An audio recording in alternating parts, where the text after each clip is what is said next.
তো নমস্কার বন্ধুরা, কেমন আছেন? আশা করি সবাই ভালো আছেন। আমরা এসে গেছি কলকাতা ভিক্টোরিয়া মহলে। এটা ইংরেজের দিনের 1900 কত সালে বানিয়েছিল? সরি 1836 সালে বোধহয় এটা বানিয়েছিল। তো এখানে আমরা এসেছি।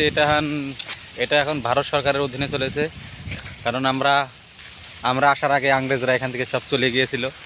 এই দেখুন, বর্তমানে এটা আমাদের কবজায় আছে। এটা হচ্ছে জলফোয়ারা। কোথায়? এই যেটা হচ্ছে জলফোয়ারা। তো এখানে মোটামুটি 3 দিন আমরা থাকলাম। 3 দিন থেকে আজকে এখানে আমাদের লাস্ট দিন। আমরা এখন চলে যাব শ্রীধাম মায়াপুর। এখান থেকে যেতে হবে শিয়ালদার থেকে শিয়ালদা থেকে কোথায় যেতে হবে?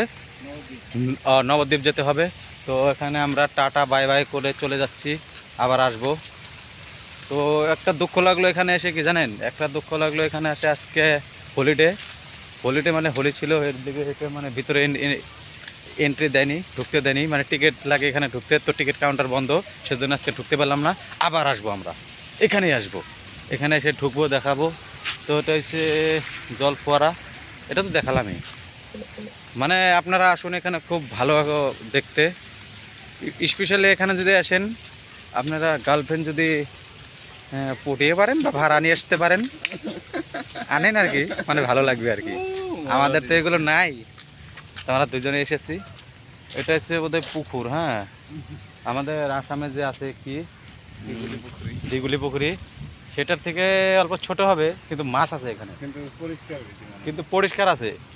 মোটামুটি মেনটেনেন্স ভালোই করেছে। এগুলো ফুল সুন্দর। হ্যাঁ, মানে একটু কমপ্লিট ঘুরতে গেলে আপনার মোটামুটি সারাদিন লেগে যাবে, মানে বহুত বড়।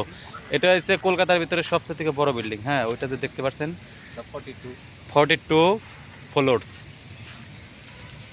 ভরে এখানে আসুন। তারপরে এখান থেকে আমরা এখন টাইমের অভাব, তো সেই কারণে মানে ইকো পার্কটা আপনাদের দেখাতে পারলাম না, তার জন্য খুবই আমরা দুঃখিত।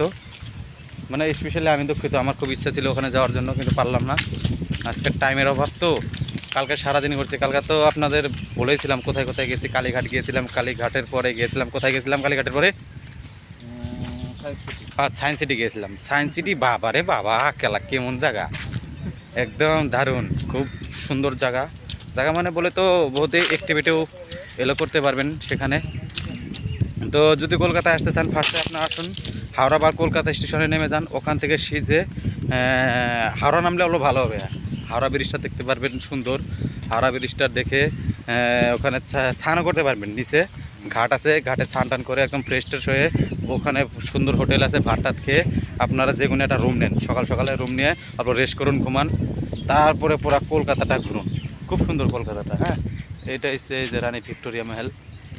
এটা হচ্ছে এখানে 5টা 6টা গেট আছে। এটা হচ্ছে 5 নাম্বার গেট। এখানে এই যে ওটা আছে, ওটা হচ্ছে 5 নাম্বার গেট। 5 নাম্বার গেটের এটা হচ্ছে রাস্তা। হ্যাঁ, এটা রাস্তা 5টা গেট আছে। 5টা গেটের ভিতরে আমরা 5 নম্বর দিয়ে ঢুকেছি। ওদিক দিয়েও আছে, কিন্তু খুব সুন্দর। খেলা, ও সরি। হ্যাঁ, তো আপনারা কিছু মনে করবেন না, আপনারা খালি এগুলো দেখুন, ভিউগুলো দেখুন, খুব সুন্দর। তো ঠিক আছে, আপাতত এখানে ব্লগটা সমাপ্ত করছি। আশা করি আবার মায়াপুর গিয়ে দেখা হবে। তব তক के लिए जय हिंद, जय भारत, জয় আয় Assam. Bye bye. Bye by.